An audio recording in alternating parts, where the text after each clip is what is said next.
یعنی قبر میں جب میت ہوتی ہے تو ڈوبتے ہوئے فریاد کی طرح ہوتی ہے، ماں باپ بھائی یا دوست کی دعائے خیر کی پہنچنے کی منتظر رہتی ہے،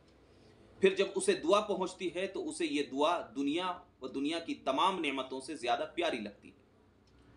اور اللہ تعالیٰ زمین والوں کی دعا سے قبر والوں کو ثواب کے پہاڑ دیتا ہے، اور یقیناً زندوں کو مردوں کے لیے تحفہ ان کے لیے دعائے مغفرت ہے، اور اس کے شعب الایمان میں مطلب یہ ہے کہ باہر والے اگر قبر والے کے لیے دعا کریں تو اللہ تعالیٰ ان کی دعا کو قبول کرتے ہوئے میت کو اس کا ثواب پہنچاتا ہے۔ اب جو لوگ یہ کہتے ہیں کہ مرنے کے بعد میت کے لیے کوئی ثواب کچھ نہیں ہے، تو یہ تو بالکل احادیث کے خلاف ہے۔ اب جہاں پر ہاں، مگر اس کا یہ مطلب نہیں ہے کہ میت نے جو کام کیا ہے دنیا میں تو اس کا ثواب اس کو ملے گا، اس میں کوئی گھٹوتی نہیں ہوگی، لیکن یہ کہاں ہے کہ انتقال کے بعد اگر کوئی میت کے لیے دعا کرے، استغفار کرے تو اس کو نہیں پہنچتا ہے؟ یہ اس سے کہاں ثابت ہوتا ہے؟ لوگ اس کو بھٹکا رہے ہیں۔ تو ہم ذہن کو آپ دیکھیں کہ میت کے لیے اگر دعا کریں گے، استغفار کریں گے تو اس کا ثواب مردے کو پہنچتا ہے، اور یہ حدیث میں ہے اس بات کا۔ یہ جو حدیث میں نے پڑھی تو اس سے معلوم یہ ہوا کہ گنہگار مسلمان تو اپنے گناہوں کی وجہ سے فریاد کرتا ہے، اور نیک اس لیے فریاد کے محتاج ہوتے ہیں کہ ان کے درجے کو بلند کیا جائے، ان کے درجے کو بلند کیا جائے۔ اور ایک روایت دیکھیے جس کو کہ امام احمد بن حنبل نے روایت فرمایا ہے، اور اس کے راوی حضرت ابو ہریرہ ہے۔ فرماتے ہیں کہ قال رسول اللہ صلی اللہ علیہ وسلم ان اللہ عز وجل يرفع الدرجة للعبد الصالح في الجنة فيقول یا ربی انا لی هذه فيقول باستغفار ولدك۔ اس کا معنی یہ ہے کہ رسول پاک صلی اللہ علیہ وسلم نے فرمایا، جس کے راوی حضرت ابو ہریرہ ہے، فرماتے ہیں کہ اللہ تعالی نیک بندے کے جنت میں درجے بلند فرماتا ہے۔ تو بندہ عرض کرتا ہے الہی مجھے یہ بلند درجہ کہاں سے ملا؟ رب فرماتا ہے تیرے بچے کے تیرے لیے دعائے مغفرت کرنے کی وجہ سے، یعنی تیری اولاد نے تیرے لیے دعائے مغفرت کی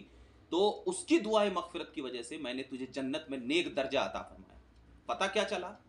کہ اگر مردے کے لیے ان کے اولاد دعائے مغفرت کریں تو اللہ تعالیٰ ان کی دعا کی وجہ سے ان کے درجات کو بلند فرماتا ہے۔ تو اگر میت کو اس کا ثواب نہ پہنچتا تو پھر ان کے درجے جنت میں کیسے بلند کیے جاتے؟ ٹھیک ہے۔ اب ایک روایت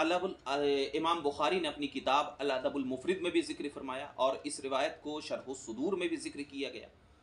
کیا ذکر کیا گیا ہے کہ یتبع الرجل یوم القیامت من الحسنات امثال الجبال فیقول ان ھذا فیقال باستغفار ولد لک۔ مطلب یہ ہے کہ قیامت کے دن پہاڑوں جیسی نیکیاں انسان کے اعمال سے لاحق ہوں گی، پہاڑوں جیسی نیکیاں انسان کے اعمال سے لاحق ہوں گی، تو وہ کہے گا کہ یہ کہاں سے ہیں؟ تو فرمایا جائے گا کہ یہ تمہاری اولاد کے استغفار کے سبب سے ہے جو تمہارے لیے کی گئی ہے۔ اب ذرا دیکھنا کہ ان کی اولاد ان کے لیے اگر استغفار کریں تو اللہ تعالیٰ قیامت کے دن ان کے درجات کو بلند کیے گا، اور یہ چیز بھی اس سے یہ بھی واضح ہوا کہ ان کی نیکیوں کے ساتھ یہ نیکیوں کو جوڑ دی جائے گی۔ ان کی نیکیوں کے ساتھ اگر ان کی نیکی کم ہوگی تو ان نیکیوں کو جوڑ کر کے ان کے درجات کو بلند کیا۔ مطلب یہ ہے کہ ان کی نیکیاں جو انہوں نے کمایا ہے دنیا میں، جو انہوں نے، ان کے ساتھ تو رہے گی، لیکن کیا ہے ان کے ساتھ ساتھ یہ جو استغفار کی گئی ہے نیکیوں کو جوڑ کر ان کے درجات کو بلند کیے جائیں گے۔ اور ایک روایت امام احمد بن حنبل کی ہے جس کے راوی حضرت ابو ہریرہ ہیں، فرماتے ہیں کہ رسول پاک صلی اللہ علیہ وسلم نے ارشاد فرمایا کہ جنت میں ایک شخص کا درجہ اتنا بلند ہوگا کہ بلند فرماتا ہے، اور اللہ تعالیٰ بھی درجات کو بلند فرماتا ہے۔ فیقول یا ربی انا لی ھذہ فیقول باستغفار ولد لک۔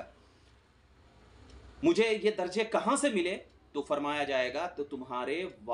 یہ اولاد کے استغفار کی وجہ سے کیا ہے یہ درجات ملے۔ معلوم ہوا، یعنی ان روایتوں سے یہ بات بالکل واضح ہوئی کہ دعا و استغفار سے زندوں اور مردوں کو بھی فائدہ پہنچتا ہے، اور جو ثواب بھی بھیجا جاتا ہے وہ ثواب بھی مل جاتا ہے۔ اور دعا یہ استغفار یہ کیا ہے؟ بدنی عبادت ہے۔ دعا اور استغفار یہ کیا ہے؟ بدنی عبادت ہے، تو لہٰذا بدنی عبادت کے ذریعے بھی کیا ہے؟ ثواب پہنچا جاتا ہے۔ اب یہ بات جو ہم نے آپ کے سامنے ذکر کی ہے کہ یہ بدنی عبادت ہے، اس کے اور ایک روایت میں آپ کو ذکر کر دوں تاکہ آپ کو معلوم ہو جائے کہ یہ بات بالکل واضح ہے۔ شرح الصدور کی روایت ہے، حضرت انس بن مالک رضی اللہ تعالیٰ عنہ روایت ہے کہ نبی کریم صلی اللہ علیہ وسلم نے فرمایا، امتی امت مرحومت تدخل قبورها بذنوبها وتخرج من قبورها لا ذنوب عليها تمحص عنها باستغفار المؤمنین۔ فرماتے اس کا مطلب یہ ہے کہ میری امت مرحومہ ہے، قبروں میں گناہوں کے ساتھ داخل ہوں گی، اور جب قبروں سے نکلے گی اس پر کوئی گناہ نہیں ہوگا۔ اللہ تعالیٰ مومنوں کے استغفار کی وجہ سے اس کے گناہوں سے پاک و صاف کر دے گا، پاک و صاف کر دے گا۔ معلوم ہوا کہ زندوں کی دعائیں وہ سے گنہگار مسلمانوں کی بخشش ہو جاتی ہے۔ ایک شخص نے حضور اکرم صلی اللہ علیہ وسلم کی خدمت میں مبارکہ میں حاضر ہو کر عرض کیا، یا رسول اللہ تعالیٰ، یا رسول اللہ صلی اللہ علیہ وسلم، میں اپنے والدین کے ساتھ جب وہ زندہ تھے نیک سلوک کرتا رہا، اب جب کہ ان کی وفات ہو گئی ہے اس کے بعد ان کے ساتھ بھلائی کر سکتا ہوں؟ آپ نے فرمایا اب تیرا ان کے ساتھ نیکی کرنا یہ ہے کہ تو اپنی نماز کے ساتھ ان کے لیے بھی نفلی نماز پڑھ اور اپنے روزوں کے ساتھ ان کے لیے بھی نفلی روزے رکھ۔ پتہ یہ چلا کہ بدنی عبادت کے ذریعے بھی مردوں کو ثواب پہنچایا جا سکتا ہے، نماز کے ذریعے، روزے کے ذریعے، نفلی روزے کے ذریعے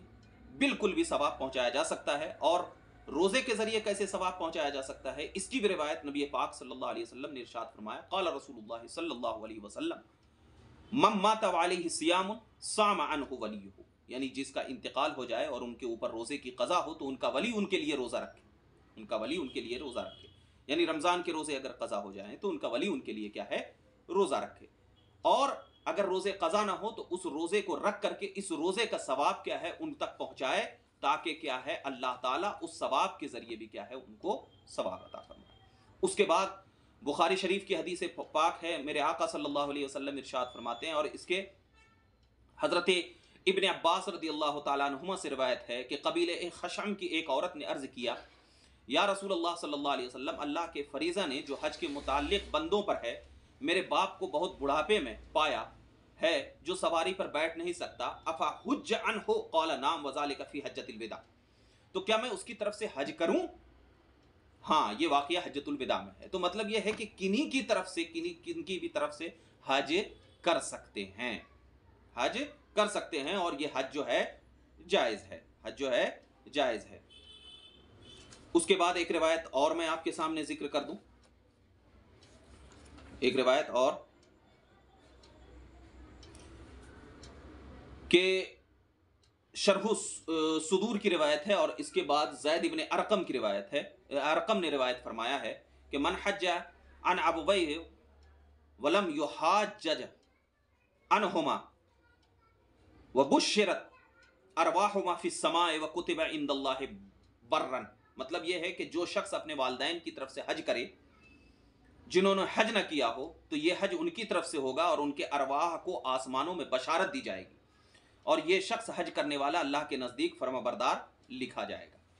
اب میں نے یہاں پر جو چند باتیں آپ کو ذکر کی ہے، یہ